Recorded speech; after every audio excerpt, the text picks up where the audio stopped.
of mine, Mr. Gonzalo Garcia, even though I just said his name wrong for the last 8 times, even though I've known him for like 2 years. It's fine. Gonzo just recently retired from the Air Force after being in there forever. And dude, I went to his retirement party, and it was awesome, man. I roll with this guy in the mats almost every single day, and I had no idea he had such a storied career.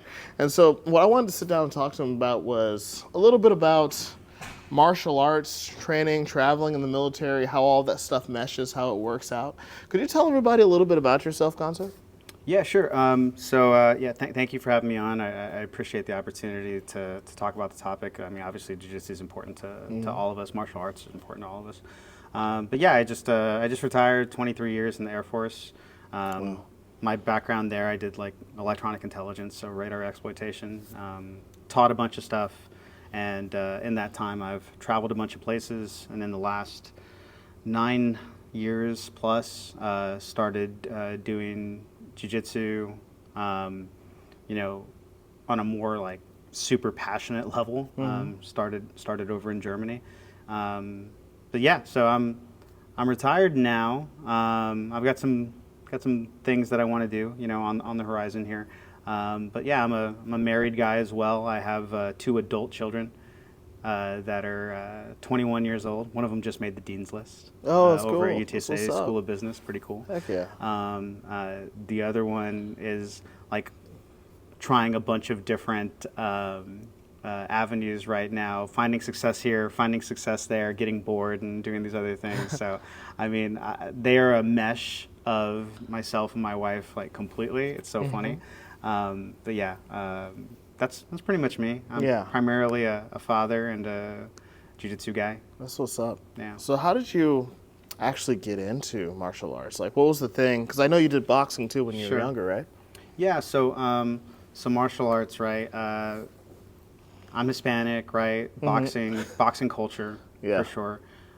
So grew up watching a lot of boxing. I think one of my first gifts that I remember is one of those, mounted from the ground speed bags for kids. Yeah. I was like 4 years old, like hitting that thing. My uncle owns Alamo City Boxing Club. Okay. So my cousins are Christian Paez, Adrian Paez. Christian's a national champion. Boxing was like the first thing that we all had to do. As I grew up, when I was in middle school and in the high school, my best friend's father, he is a very accomplished martial arts in many disciplines. He has pictures with like Jackie Chan. He has pictures with Bruce Lee, like in their cool. old dojos. Yeah, former did some spooky stuff when he was in the military, and he taught us gung fu. So that was my first, like, okay, this is not boxing. This is like something else. But gung fu is like a lot of framing, a lot of forms and things like that. But there's a lot of other techniques that he brought into it, and I love the stories of it. Just like the history of, he's teaching us like a crane technique, right? And this, I'm just like, this makes zero sense to me. And he's like, yeah, you just get your hand like this, and you strike somebody, on the right on the ocular with the bridge, rake the eyes, pluck the eyes. I'm like, that sounds very vicious, but it looks very fluid and very beautiful. Yeah. And he's like, well, they would teach these martial arts to women, but you couldn't teach martial arts to women at the time, so it had to look like a dance, right? And I loved all of like the mysticism behind, all these things that are so different than like boxing. Yeah. But it wasn't until 2010 that I ever actually like stepped foot into a like jiu-jitsu dojo, and it was in Colorado when I was stationed out there. But it was the stereotypical bad gym, right? Went in, wanted to just get, maybe I just try it for a month. No, got to sign up, for this amount of time, and even though it's like your first day, like, and you're not going to find a better place. We're affiliated with Hicks and Gracie, right? Like Crone comes here basically every day, pretty much. right? every awful experience, right? Yeah. A purple belt was the owner. I had been there for about a month, and I'm talking about like 2 classes a week for a month, and Yeah. I tapped their uke, and then after that, Oh no. I was just like persona non grata. Like, Oh man. they're talking about, hey, are you gonna go? Like, we're gonna compete, you know? I was like, everyone here knows about this but me. It was just like, okay, this is just a bad vibe. Yeah. So it turned me off of it, and I never did it again until 2015. The very end of the year, I get stationed in Germany, and I had done little stuff, you know, here and there, but I get stationed in Germany. My brother's deployed at the time, and his buddies like helping me out and like, hey, you know, you're in a new country, you know, you're doing these things. And at Thanksgiving, he's like, hey, next month we're going to start up again if you want to come do jiu-jitsu, and off to the races. Yeah. Off to the races. Been doing it since, and started teaching out there and stuff like that. Yeah. But most of, you know, from the end of 2015 to, you know, early 2022, it was all really like focused out of Ramstein Air Base. Wow. With just a jiu-jitsu club. Yeah. So sometimes purple belts, sometimes blue belts, sometimes, you know, you'd get, you know, a random, you know, encounter with a couple of black belts that would come in and help out. But for the most part, we were just beating each other up for a couple years. Yeah. And Ohana's my first actual school. Really?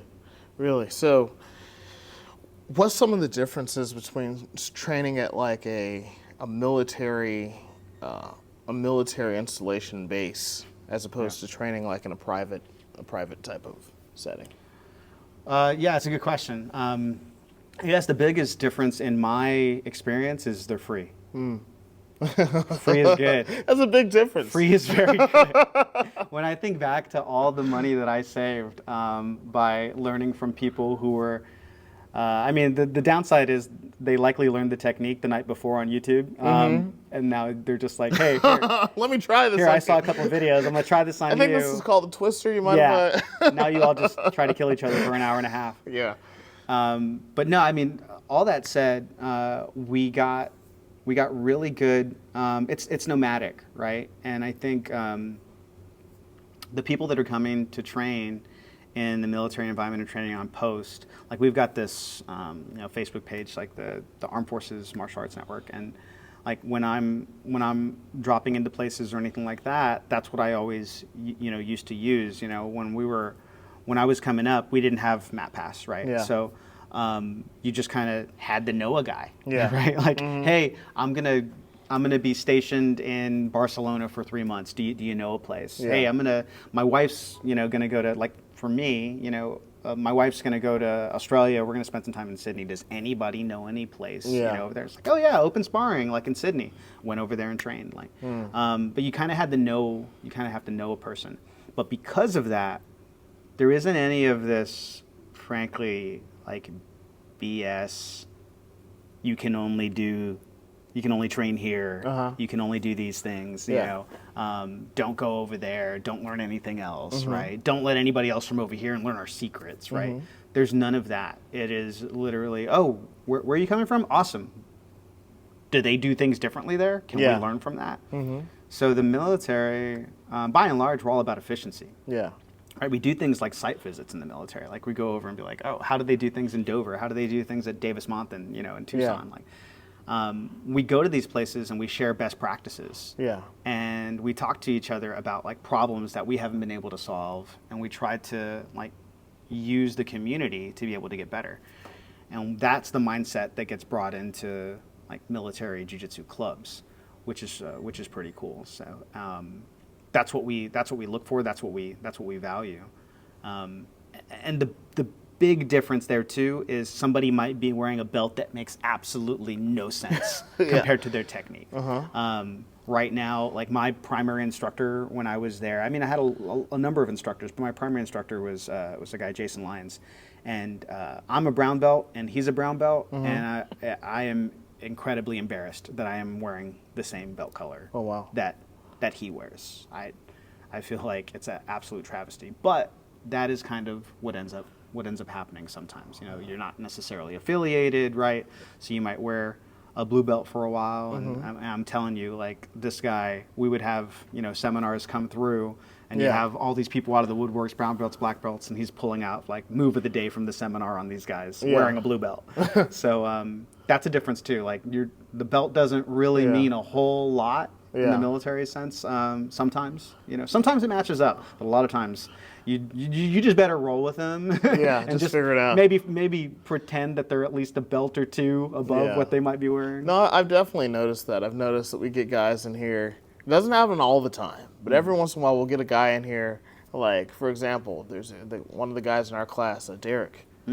He was a white belt when I first got here. And that was not a white belt. yeah, absolutely. You talk to him, I've been training for 10 years, but, I've been moving around a lot. And then there was Todd. Todd was not a white belt. But he was a white belt when we first started. And there was no way, and there's nobody on planet Earth that will believe that he was a white belt. Right. And it's like, man, you guys move around, y'all meet so many people, learn so many different things. You have a really unique overall style when you train and when you teach. Is that heavily influenced by your experience in the military, or is it more of is it a Gonzo thing? So I would say that a lot of it is just structured off. I mean, I've been, so like 20 years of my 23 years, I was a trainer, right?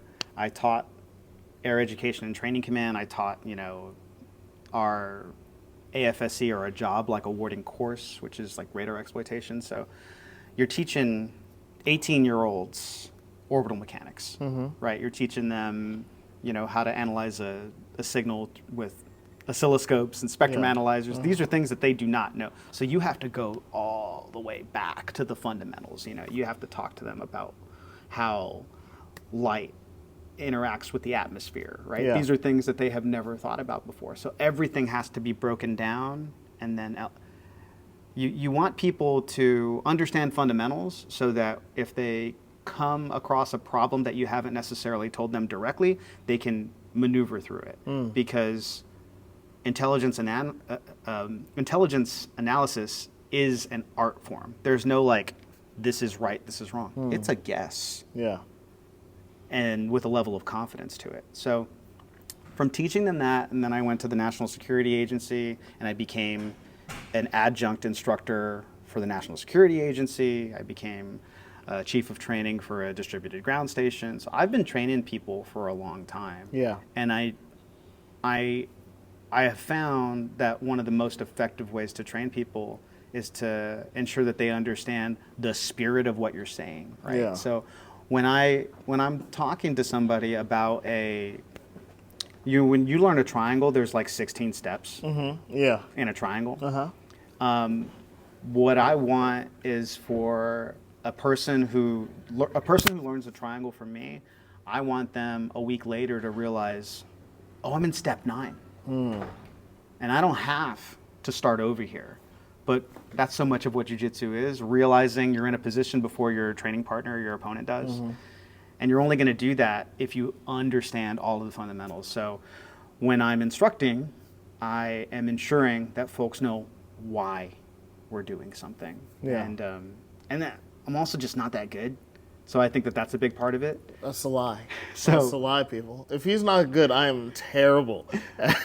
When I say that, I mean, like, some of these guys have been black belts for years. There's people at this gym, multiple people at this gym. They've been black belts longer than I've been training. They've forgotten more about jiu-jitsu than I'll ever know.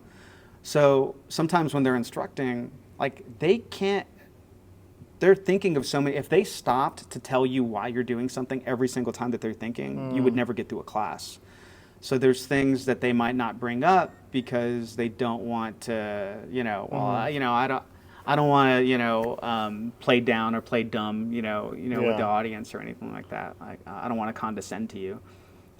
So I don't have that problem. I just say what I'm thinking. That makes a lot of sense, because I can think of, like, for example, like you brought up the triangle. Like, for me personally, it took me almost 2 years to be able to actually do one. And it was like every time I tried to do it, or every time I drilled it, it was like somebody came and gave me another little detail. Oh, okay, well, catch an angle. Okay, well, you're not you're not coming over the shoulder right. Oh, okay, well, hey, you need to like switch your hips this way. Yeah. And it was like 85 different little tips I had to get before now. Oh, okay, now I know how to hit a triangle. Right.